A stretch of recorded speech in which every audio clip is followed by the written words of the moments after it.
5-9 dekabr tarixlərində Azərbaycan ilk dəfə olaraq D8 ölkələrinin gənclər dialoquna ev sahibliyi edir. Dekabrın 6-sında dialoqun rəsmi açılış mərasimi baş tutub. Tədbirdə Azərbaycan Respublikasının dövlət himninin səsləndirilməsi və qısa video çarxı nümayişi ilə başlayıb.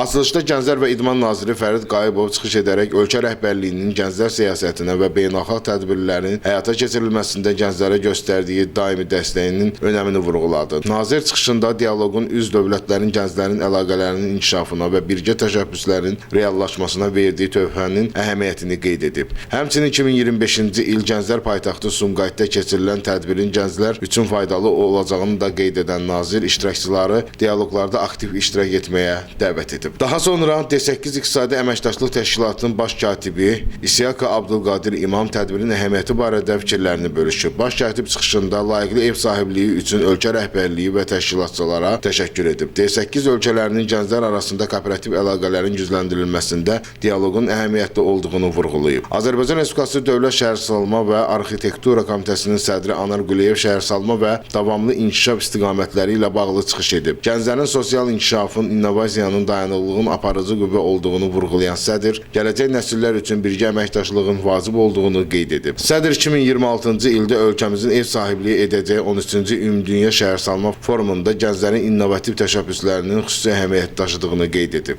COP29 üzrə baş danışıqçı Xarici İşlər Nazirinin müavini Yalçın Rəfiyev qlobal iqlim gündəliyində gənclərin roluna toxunub. Çıxışında il ərzində D8 ölkələri arasında keçirilən tədbirləri vurğulayan nazir müavini D8 gənclər dialoqunun da gənclər arasında fikir mübadiləsi üçün mühüm platforma olacağını qeyd edib. Somalinin Gənclər və İdman Naziri Muhammed Abdülkadir ali tədbirdə xüsusi qonaq qismində iştirak edərək dialoqda ölkələr arası birlik və təcrübə mübadiləsinin önəmini vurğulayıb. BMT-nin dayanıqlı inkişaf məqsədləri üzrə gənclər lideri JSR-nin kommunikasiya və maarifləndirmə direktoru Mirna Azurikat dayanıqlı inkişaf məqsədləri çərçivəsində beynəlxalq əməkdaşlığın vacibliyini qeyd edib. Açılış sessiyasında iştirakçı ölkələrdən gələn nümayəndələrlə birgə fikir mübadiləsi ilə davam edib. Dialoq çərçivəsində növbəti günlərdə gənclər siyasəti, innovasiya, iqlim və urbanizasiya mövzularında panel müzakirələr keçiriləcək.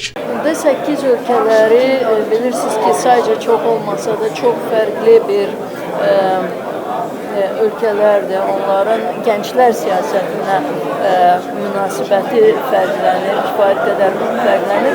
Digər tərəfdən bu gənclərin əhalinin nisbətində böyük bir rol oynadığı ölkələrdir və bu tədbir burada eyni zamanda nəinki gənclər liderlərini, eyni zamanda peşəkarları toplayır. Spesifik məsələ qoyulduğu üçün və 26-cı ildə Azərbaycanda keçiriləcək urbanizasiya forumu ilə əlaqədar gənclərə də eyni mövzu ətrafında öz münasibətlərini bildirmək, buna baxışını göstərmək. Bugünkü bütün çıxışlarda da gördünüz ki, hamı gənclərdən yeni həllər gözləyir. Kifayət qədər böyük bir proses, urbanizasiya prosesi gedir. Yəni, kiçik şəhərlərin də insanların, əhalinin azalması, böyük şəhərlərdə kəskin əhalinin artması bu günləri tam yeni həllər tələb edir.